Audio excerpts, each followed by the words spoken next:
حامدم و مسلین خواتین و حضرات السلام علیکم ورحمۃ اللہ وبرکاتہ۔ آج کا یہ درس مثنوی گزشتہ سے پیوستہ ہے کہ وزیر نے اپنے متابعین اور پیروکاروں کو اپنے آپ سے دور کرتے ہوئے کیا کہا، ان سے کیا کلام کیا اور اس میں کیا رموز ہیں جو یہاں پر مولانا روم صاحب نے ذکر کیے۔ گفت ہاں اے سحر گانے گفتگو، واز و گفتارو زبانو گوش جو۔ وزیر نے ان سے کہا کہ خبردار اے گفتگو کے پابندو، اے کلام کے سننے والو، اے کیل و کال تک محدود رہنے والو، واز اور کان، گفتار اور زبان تک محدود رہنے والو اور اس کے متلاشیوں، تمہارے لیے ایک اور بھی چیز ہے جس تک تم نے پہنچنا ہے، فقط کیل و کال تک اپنے آپ کو محدود نہ رکھو، فقط بیان تک اپنے آپ کو محدود نہ رکھو، بلکہ بیان سے آگے بھی ایک دنیا ہے، کیل و کال سے آگے بھی ایک دنیا ہے، اور گفتگو سے آگے بھی ایک دنیا ہے جس میں جانے کی ضرورت ہے، مگر اس کے تقاضے کیا ہیں اور اس کا طریق عمل کیا ہے۔ کہا پنب اندر گوش حصے دوں کنید، بند حس از چشم خود بیروں کنید، کہ حصی کان کے اندر یہ جو ظاہر کے کان ہیں ان کے اندر روئی ڈال لو، ان کے اندر روئی کو ٹھونس لو، اپنی آنکھ سے جو ظاہری رکاوٹ ہے اس کو دور کر لو، کیونکہ جب آدمی صرف ایک کیفیت تک اپنے آپ کو محدود کر لیتا ہے تو پھر اس سے دوسری میں انتقال کرنے کے لیے اس کو رہنمائی چاہیے ہوتی ہے، اس کو رشد چاہیے ہوتا ہے، ہدایت چاہیے ہوتا ہے۔ جو فقط کتاب، ابواب، فصول، الفاظ اور حروف سے نہیں بلکہ اس سے آگے کی دنیا سے اس کا تعلق ہے۔ ایک بات یاد رہے اور وہ یہ ہے کہ محض کتاب ہی ذریعہ ہدایت نہیں ہے۔ اگر آپ اس کو غور سے دیکھیں تو جو کفار اور مشرکین تھے وہ حضور علیہ الصلوۃ والسلام کو اعلان نبوت سے پہلے صادق و امین کیوں تسلیم کرتے تھے؟ اس کی حکمت کیا تھی اور اس کا بنیادی سبب کیا تھا؟ حالانکہ اس وقت قرآن تو نہیں اترا، اس وقت وحی تو نہیں اتری، اس وقت ظاہری طور پر جبریل امین کا باضابطہ طور پر دنیا میں آنا تو نہیں ہوا، کیونکہ قرآن کا باضابطہ طور پر نزول اعلان نبوت کے 6 ماہ بعد شروع ہوا ہے، مگر وہ آپ کو صادق و امین کہتے تھے۔ اس کا مطلب یہ ہے کہ کتاب سے بڑھ کر صاحب کتاب سے انہوں نے اس حقیقت کو پایا تھا جس کی وجہ سے انہوں نے حضور کو صادق و امین کہا تھا، اور حضور تو خود صاحب کتاب ہے۔ لوح بھی تو قلم بھی تو، تیرا وجود الکتاب، گنبد آبگی نہ رنگ تیرے محیط میں حباب۔ اگر آپ ایک پریکٹیکلی لائف میں اور عملی زندگی میں جھانک کے دیکھیں، حضرت آدم علیہ السلام سے لے کر آقا علیہ الصلوۃ والسلام تک کم و بیش 1,24,000 انبیاء علیہ السلام تشریف لائے،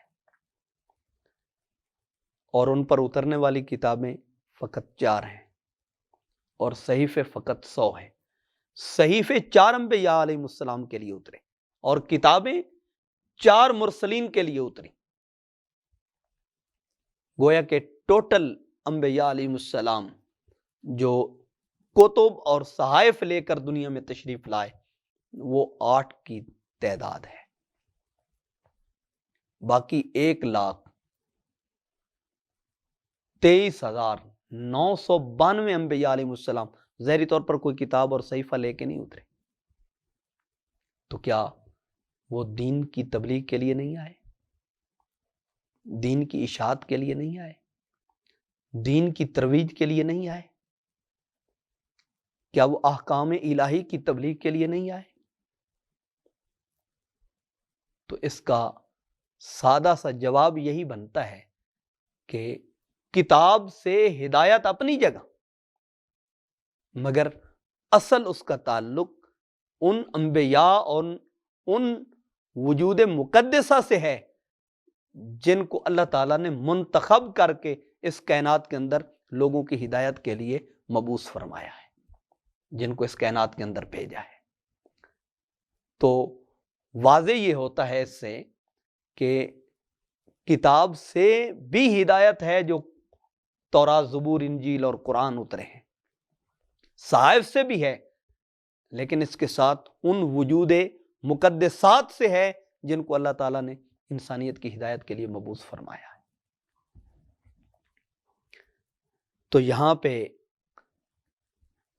رومی فرماتے ہیں پمبا گوشے سرس تانا گردد این کراں باطن کرس، فرمایا باطنی کان کی روئی سر کا کان ہے، جب تک یہ بہرا نہ ہو تب تک باطن بہرا رہتا ہے۔ باطنی کان کی روئی یہ سر کا کان ہے، گویا کہ اس کو بند کر دو تو وہ کھل جائے گا، اور اس کو کھول دو تو وہ بند ہو جائے گا۔ تو اس کو کھولنے کے لیے اس کان میں روئی کا ٹھونسنا یہ اولین شرط ہے۔ جب یہ بند ہوگا تو وہ کھلے گا اور وہ الست کی آواز کو سنے گا۔ الستو بے ربکم سنیا دل میرے جند کالو بلا کو کہندی ہوں، ہوب وطن دی غالب ہوئی ایک پل سمن نہ دیندی ہوں، کہر پوے تے رازن دنیا تو تا حق دارا مرندی ہوں، عاشق مول قبول نہ کیتی حضرت باہو توڑے کر کر زاریاں روندی ہوں، بے حصو بے گوش و بے فکرت شوید تا خطاب ارجئی را با شنوید، فرمایا کہ بے حس اور بغیر کان کے اور بے فکر ہو جا، کیوں؟ جب ان چیزوں سے تو دست بردار ہوگا تو پھر تیرے لیے حکم ہوگا ارجی الی ربک راضیۃ مرضیہ، یہ خطاب تجھے سنائی دے گا۔ یہ آواز اگر تو سننا چاہتا ہے تو پھر باطن اور دل اور روح کے کانوں کو کھول اور اس سے وہ آواز سن، تو پھر تجھے پتہ چلے گا کہ مطلوب حقیقی تجھے پکار کر کیا فرما رہا ہے۔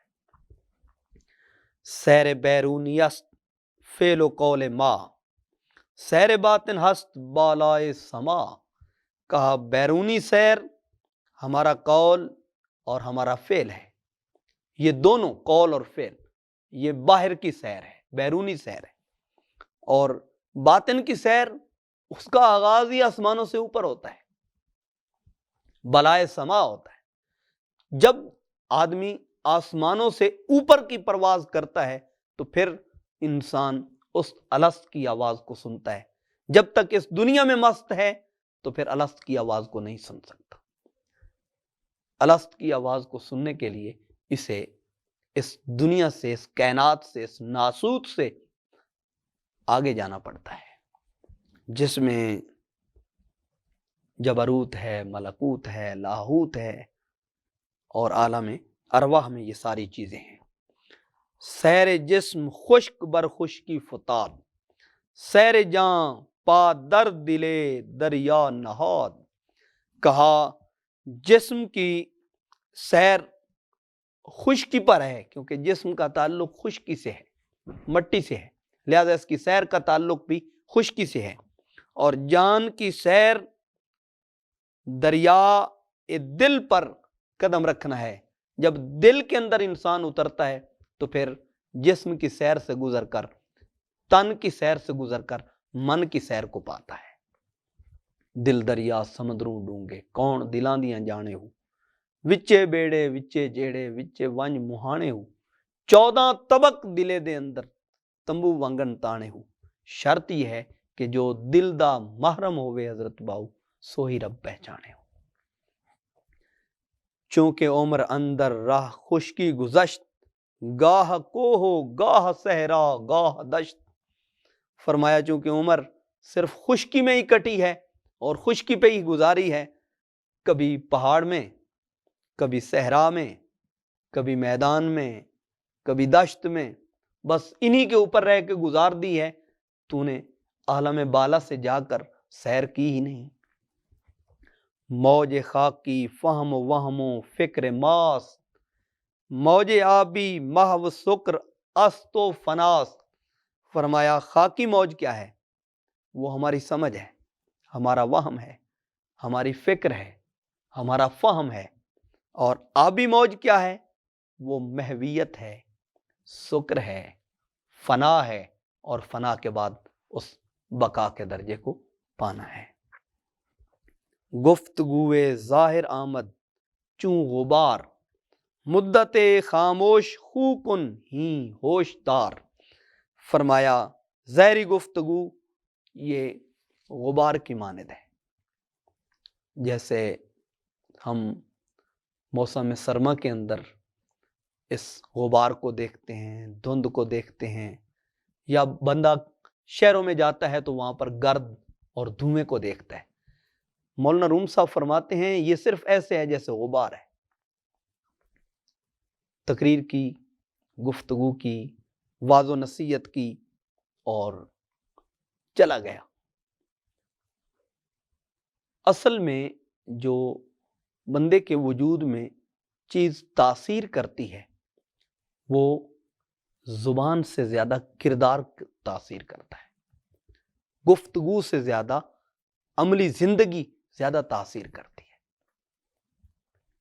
آپ نے 40 سال تک لوگوں کو واعظ و نصیحت تو نہیں کیا، لیکن آپ کے کردار کو دیکھ کے آپ کو لوگ صادق و امین، اور وہ بھی کون؟ کفار و مشرکین۔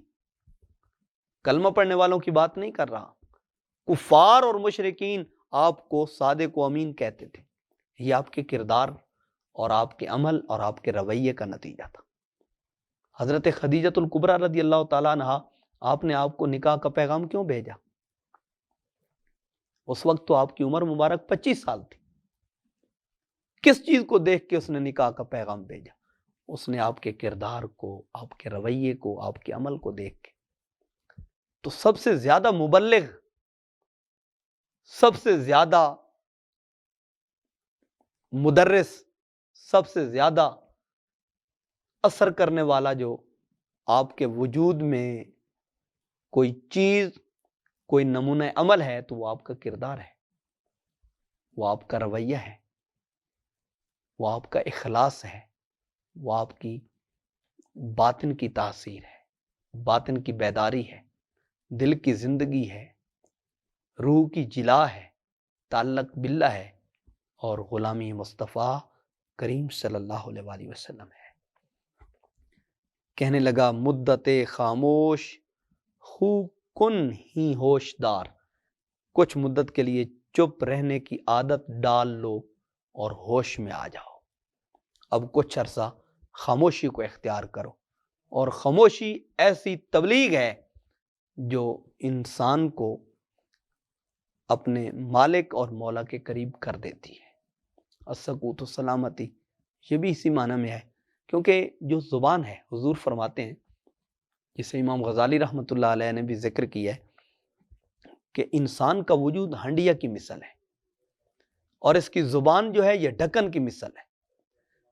جب تک ڈھکن ہنڈیا کے اوپر رہتا ہے اس کا کمحقو ادراک اور اندازہ نہیں ہوتا کہ اس میں کیا ابل رہا ہے، کیا پک رہا ہے، لیکن جو ہی ڈھکن اترتا ہے پتہ چل جاتا ہے کہ اندر میٹھا ہے یا نمکین۔ یہ زبان جو ہے یہ ڈھکن ہے، اترتا ہے، انسان کے اندر کو واضح کر دیتا ہے کہ اس کے باطن میں کیا ہے، اس کے اندر کیا ہے۔ اور یہ جو وزیر کا معاملہ ہے ان اپنی صحبت اور مجلس میں بیٹھنے والوں کے ساتھ یہ بھی اسی بات کو ایڈریس کرتا ہے کہ اس کے اندر کیا تھا اور اس کا رویہ کیا تھا، اس کی سوچ اور اس کی فکر کیا تھی۔ پھر آگے اس کے بعد مولانا روم صاحب رحمۃ اللہ علیہ مریدوں کا مکر سے متعلق عرض کرنا اور خلوت کو چھوڑنے سے متعلق عرض کرنا، اس کو آگے جا کے ذکر کریں گے۔ وما توفیقی الا باللہ۔